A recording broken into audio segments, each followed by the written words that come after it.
It's the surprise of a lifetime after a gift of life. Even when you really want to die because you feel so miserable, all hope is not lost. What a treat! We are at Irving's Mustang Park Recreation Center for an emotional story you will want to see. Well, what we hope is that they really see how what they learn in science books actually translates into the real world. Local students have a new place to learn about nature. Leaders turn out for the dedication of the Outdoor Learning Center. And that's why we're here, just to alleviate a little bit of the stress. It's worth every minute. Therapy dogs debut at DFW International Airport. See the adorable new additions you may come across in the terminal.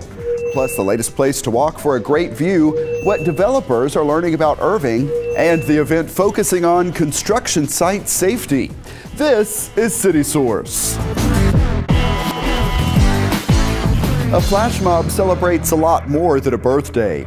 Hello and welcome to City Source. I'm Thomas Gandy. That touching story is coming up. But first, Irving has a new outdoor learning center. We were there for the dedication and found out all about the partnership making it happen and the person for whom it's named. We are celebrating the dedication of the Elisa Walker Outdoor Learning Center.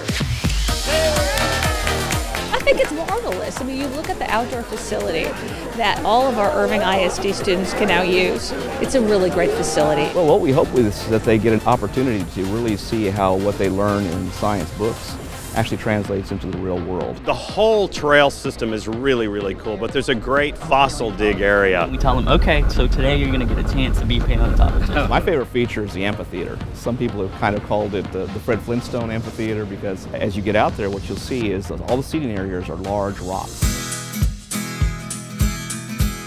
Elisa Walker was a longtime teacher at the Irving ISD, taught for the district about 40 years or so. If you were a student of Elisa Walker, please stand. Seeing so many of our former students here.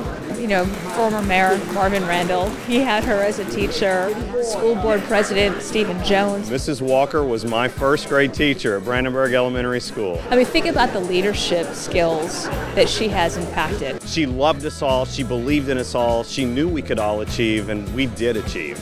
This is exactly the kind of collaboration that we all like to see. It's a wonderful partnership between the Dallas County Community College District, North Lake College, the City of Irving, and the Irving Independent School District. This is a partnership that shows that the three of us are willing to work together and really invest in this community for the benefit of our students. And so the seeds are inside? Yes. People have already started going out on the trail and seeing what it has to offer. North Lake students being able to get to use this in addition to Irving ISD students using it. We have a lot of pre-science majors and we do a lot with sustainability and our science classes already. So this expands our resources for our students as well. You can see, a lot of insects. I hope students are really inspired and hands-on learning, which I think is really great for our 5th grade students and our 2nd grade students to be able to come here. There's nothing like hands-on. There's nothing like hands-on. You see cities and school districts and college districts coming together to share resources, to spread those things further. I think that's a win. I think all kids need to have this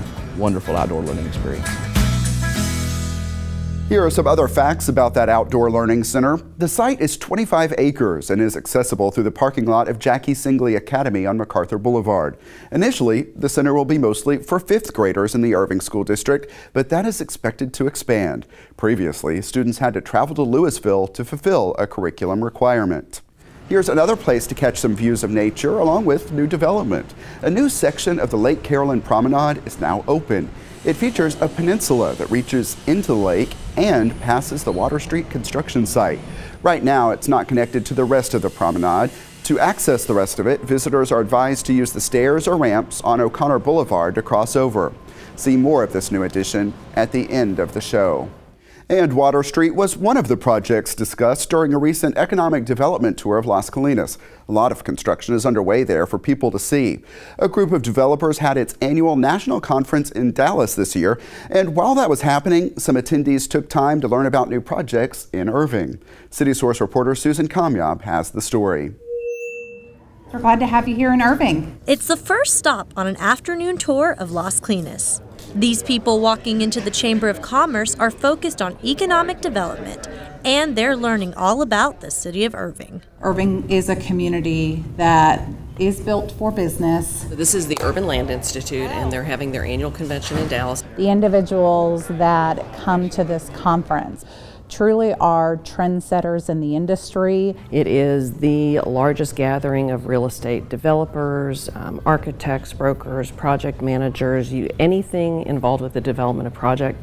The biggest players in the industry are here. We're excited about them coming to see a pretty signature location here in Irving that we're very proud of, but also has some new growth going on, and we get to tell the story of what's happening here. Hopefully you guys came down Las Colinas Boulevard from your exit out of the airport and noticed a very large, distinctive looking copper building that looks neither governmental nor institutional, which was very intentional. That is the Irving Convention Center at Las Colinas. We're now in our 6th year.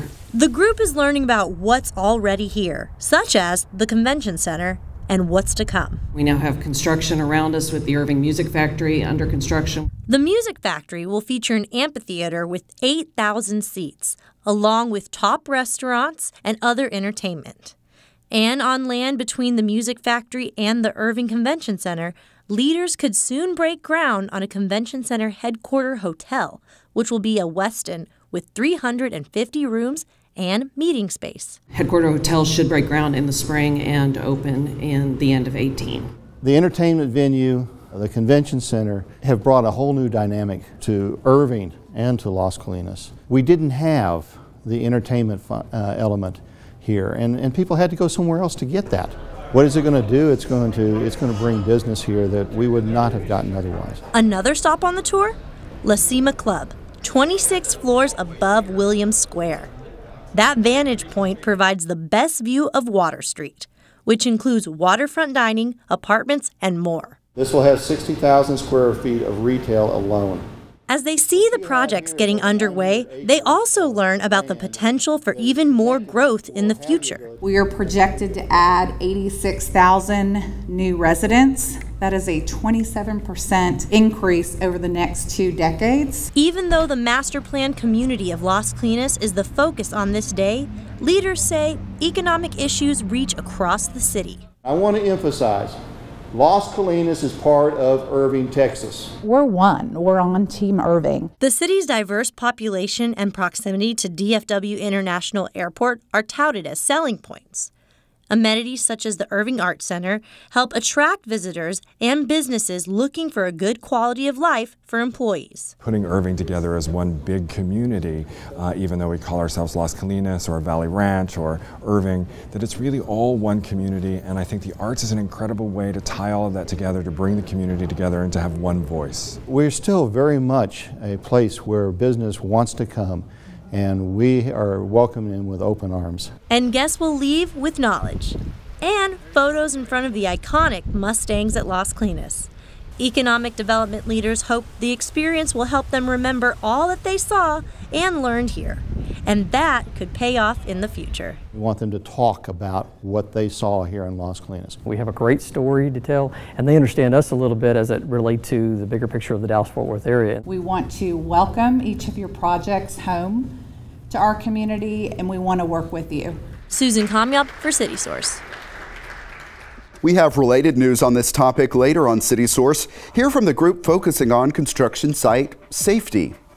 Everyone who travels knows occasional frustrations are unavoidable, and everyone who loves dogs knows how relaxing it can be to pet one. Combine those two things, and you have the thinking behind a new program at DFW International Airport. These dogs have jobs, but listen to this. Before they go to work, they are going to work the runway. Malbec is a sophisticated Portuguese water dog with a taste for the finer things. This is the debut of DFW International Airport's new therapy dogs. Her favorite toy is her purple rhinoceros.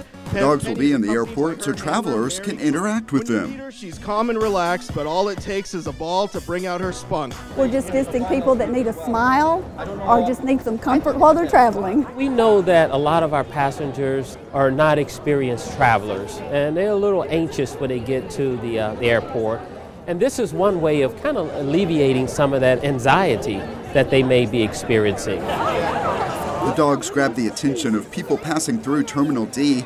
14-month-old Emily is getting to see Delilah. I think it's great. While you're waiting on your flight, it gives especially the children time to come down instead of being impatient. The children love to see the little dogs, and she loves little children. The dogs are actually meant for people of all ages to enjoy. Travelers often come with questions. What is her name? What kind of dog? How old is the dog? Is she a poodle? I tell them no, she's a Bichon. Why is a dog at the airport? Then they want to know where McDonald's is. Where's the Starbucks? The handlers have all gone through training at the airport to learn how to help travelers with those answers on dining options, gate locations, and more. Then their dogs have all gone through both therapy dog training and airport practice runs. They had to get used to all of the many unique distractions here. This is her element. She is very, very comfortable around a lot of people, and she works really well in loud, noisy, as you can tell, chaotic environments. Not all therapy jobs are for every dog, and this one really suits Sophie. I have to use food. While the dogs, including Yogi here, may get some rewards for their work, their owners are all volunteers. They're giving up their time because they want to see the customer and travelers that come to DFW Airport have a great experience. We want to leave them with a very good impression of Dallas-Fort Worth Airport and our cities. Yogi is very good at turning those frowns into smiles. For now, the dogs will be stationed in Terminal B, but the program could expand. We're going to branch out when it becomes a few more of us. Of course, working dogs in airports are not new. Law enforcement agencies have long used them, but these are the first at DFW that people are invited to approach. That's why the vests say pet me, because there's so many working dogs around the airport also that are not supposed to be petted. We want them to touch the dog. It's their purpose for being here. When I saw the pet me, I brought my granddaughter over so she could pet him. She's having a ball, as you can see. I think it's a great idea. And I'm hoping people come up to us and ask us questions. Bunny Frost loves to tell the story of her dog, Lucy. Lucy was a rescue from a kill shelter. They were going to put her down. We just had to teach her one more obedience task, and after a couple of weeks of practice, she went and passed her pet therapy class. Along with sharing that story, Bunny joined this program so she can hear from travelers. I know they have a dog when they smile and see Lucy and walk up, and then I hear about their dog. A lot of people, they tell us, oh, I miss my dog. I just want to scratch little puppy ears for a minute. Well, on this day, the canines are coming camera ready with the perfect pooch poses for their DFW doggy debut. They will soon be at work to make those sometimes rough travel days a little better. I think it's a great opportunity to spread the love of Dallas-Fort Worth with the world. But if we can just bring a smile to anyone, we're happy. And now here is something useful to know about all that. The volunteers also carry hand sanitizer and lint rollers with them, and they can certainly come in handy. Each therapy dog also has a trading card which young travelers can collect. In other news from DFW, the airport announced that it received $40 million in grants from the Federal Aviation Administration. The money will be used for infrastructure improvements. Also, leaders from the airport and area chambers of commerce traveled to Tokyo, Japan. There they met with airline and business reps to talk about economic development opportunities. In other news, Irving School Stadium has a new name. The school district surprised longtime supporters Joy and Ralph Ellis by naming the stadium in their honor. Crews unveiled the new sign just before the MacArthur High School homecoming game. The Ellises have given more than 160 scholarships to student athletes in Irving. Now to another big surprise. This one came during an event at Mustang Park Recreation Center, and you may want to have tissues close by for this one.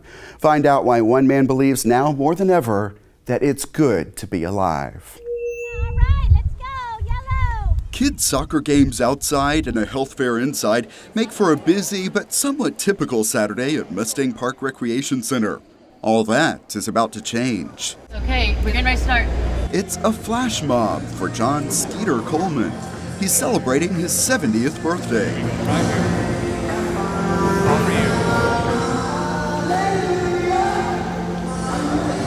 It's a birthday there was some doubt he would live to see.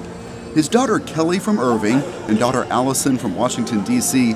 led a group of family and friends in this dance to Andy Grammer's Good to Be Alive.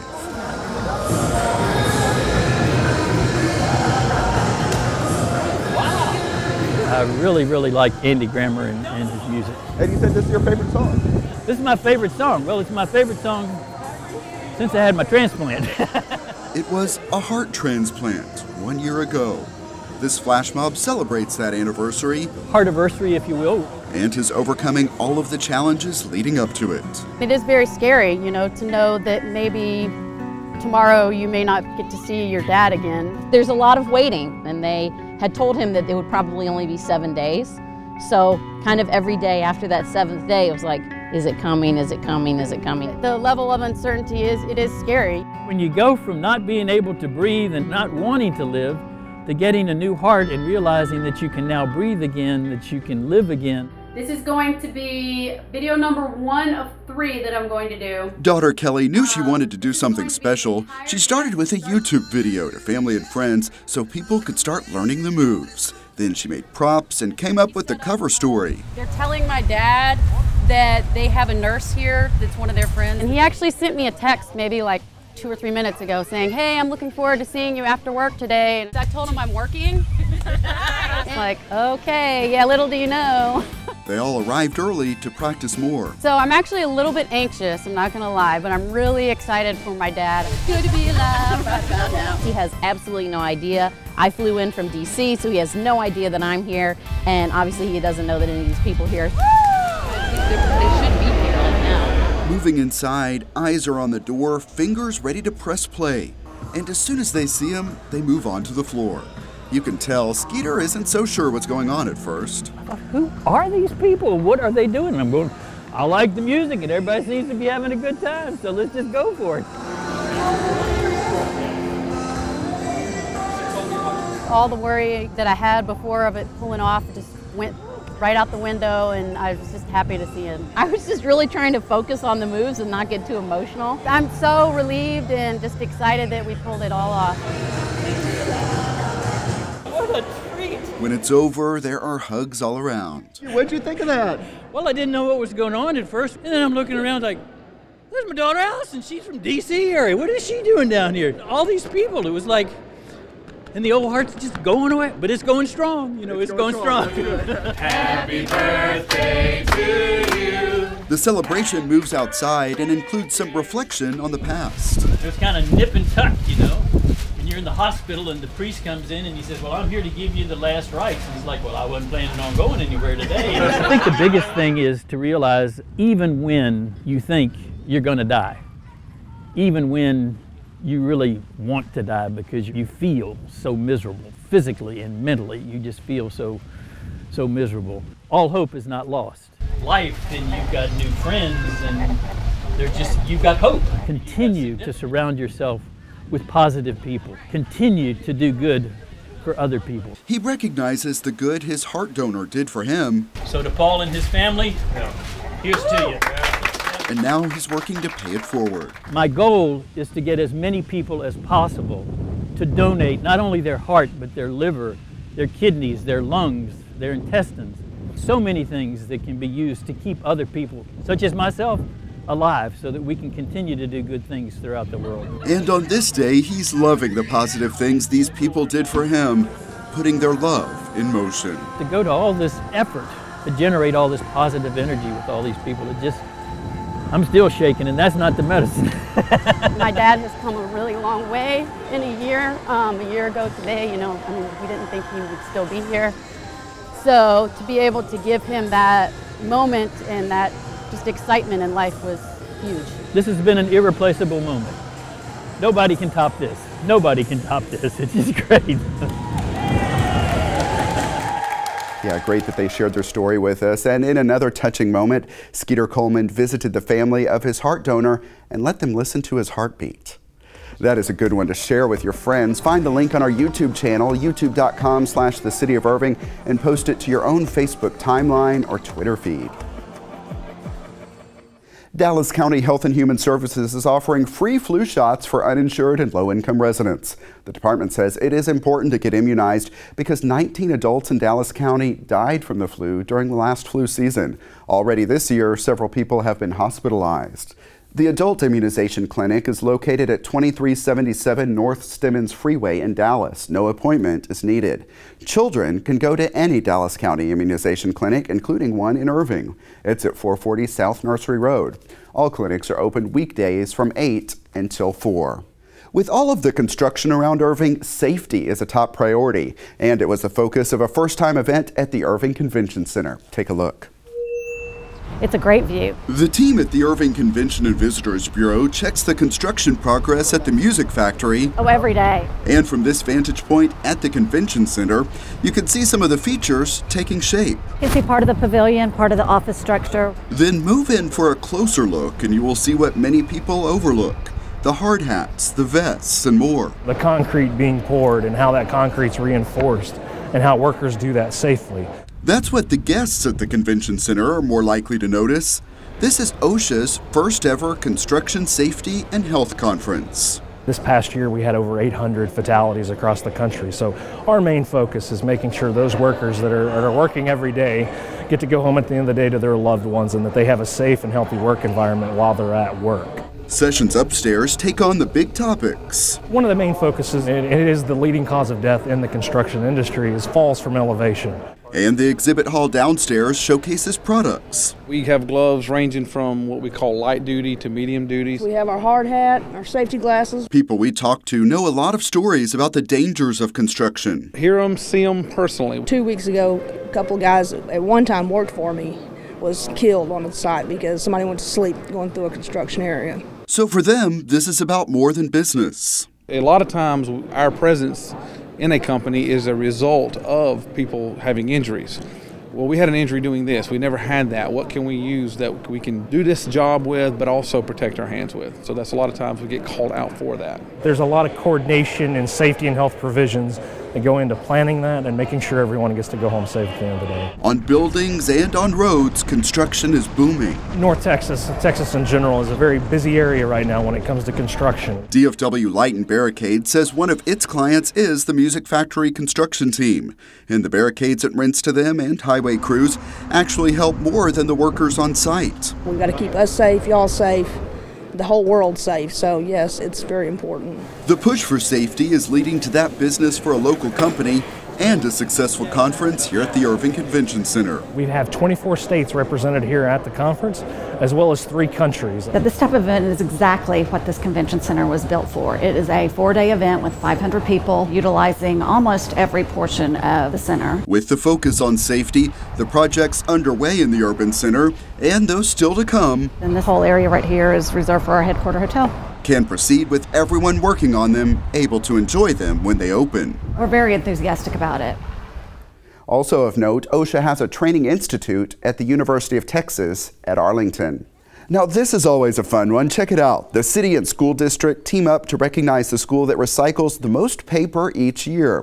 This time around, the winner is Barton Elementary School. As their prize, they get to plant a brand new tree. Students there recycled more than 86,000 pounds of paper, and they learned some important lessons about the environment and trees.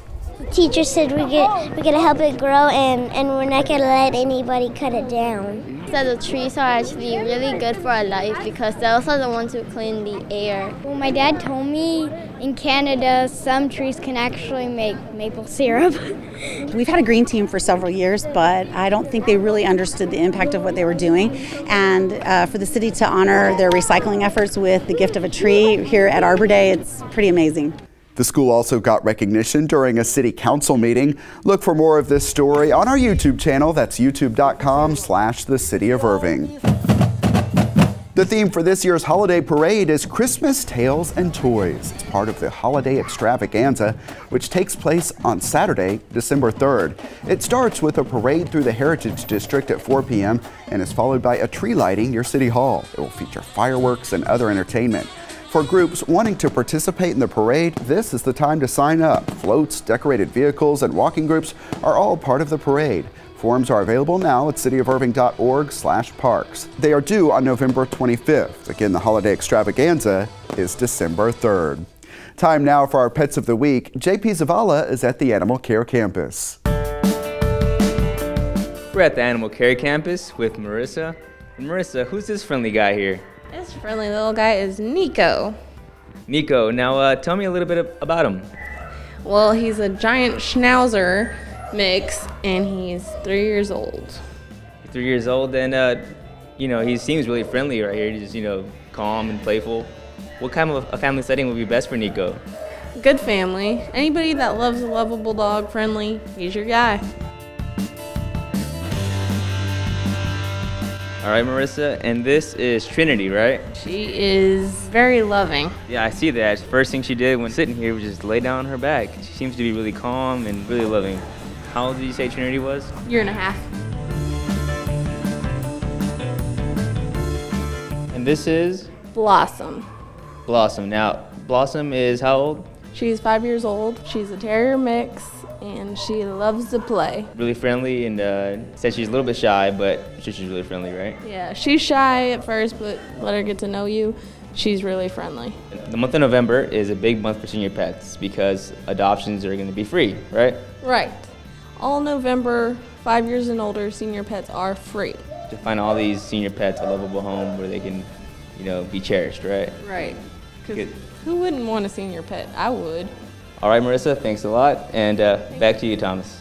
All right, thanks a lot, JP. The Animal Care Campus is located at 4140 Valley View Lane. It is open Tuesday through Friday from 11 a.m. until 6 p.m. Then on Saturday, the hours are 10 a.m. until 5 p.m. Also, check out the websites you see on the screen. City Source is back on December 11th, and it looks like it'll be a packed show. See the improvements at some parks and rec centers, all paid for with federal grant funds. Also, coverage of the DFW Humane Society's Black Collar Affair. It's a fundraiser at the Four Seasons for the shelter operating at the Animal Care Campus. Email us your thoughts on our stories. The address is ictn@cityofirving.org. We may read some of your messages here on the show, or you can always comment on our videos at youtube.com/thecityofirving. And that's it for this edition of City Source. We leave you now with more from the expanded Lake Carolyn Promenade. Thanks to everyone who was a part of this one, and thank you for watching. We'll see you next time.